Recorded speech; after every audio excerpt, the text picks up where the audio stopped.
Hola niños, en la clase de matemática del día de hoy vamos a aprender cómo podemos crear un problema matemático, como los que ya vimos en el video anterior.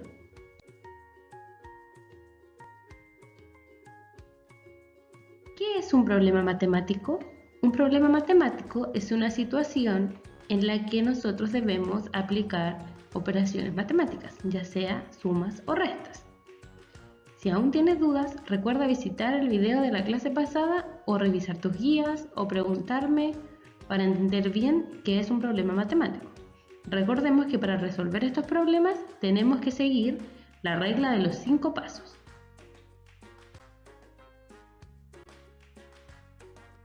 Lee con atención el siguiente problema.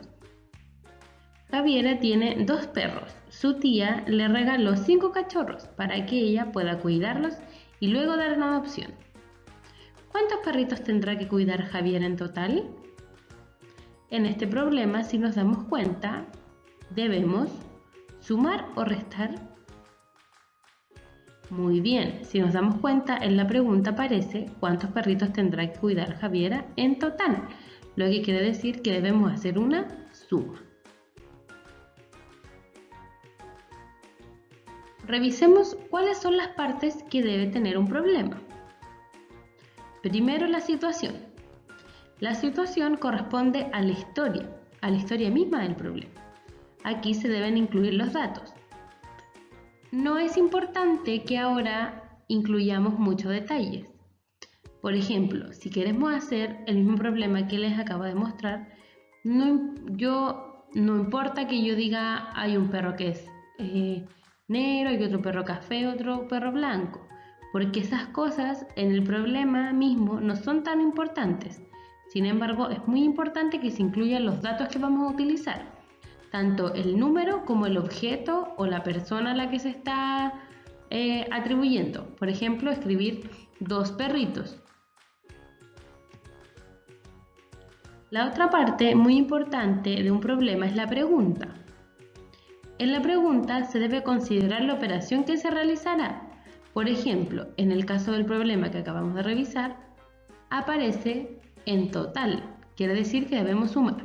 Vamos a ver más en detalle cada una de las partes del problema.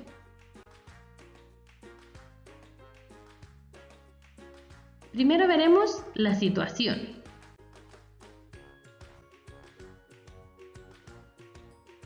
Tenemos el problema. Si nos damos cuenta, la situación es la parte donde se describe la historia. Aquí se incluyen los datos, que sería Javiera tiene 2 perros, su tía le regaló 5 cachorros. Esos serían los datos del problema. Siempre en la situación deben estar los datos del problema. Los datos y a las personas o a las situaciones o a los objetos a los que se los atribuye. Por ejemplo, en el caso del problema de las pelotas de taca-taca que vimos en la guía anterior, teníamos que anotar que una persona tenía tanta cantidad de pelotas y la otra persona tenía tanta cantidad de pelotas. Esos datos estaban en la situación y nosotros también debemos incluirlo. El siguiente elemento, la pregunta.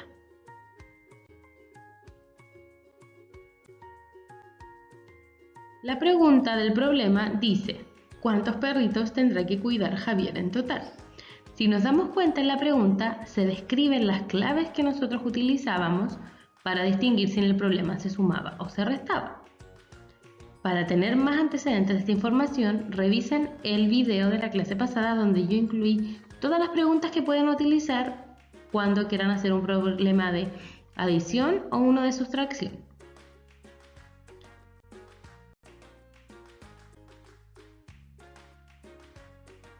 Ahora que ya hemos aprendido los diferentes elementos que debe tener el problema y teniendo siempre en cuenta que debemos ver el video anterior para poder apoyarnos y realizar nuestros problemas, llegó el momento de dejar correr tu imaginación y crear sus propios problemas matemáticos. Recuerden ver los videos y preguntarme si tienen dudas. La próxima semana tendremos una nueva clase de Zoom donde en conjunto crearemos varios problemas matemáticos. No se olviden de anotar sus preguntas si las tienes, comunicarse conmigo o ver los videos anteriores. Les mando un abrazo grande y nos vemos pronto. Chao.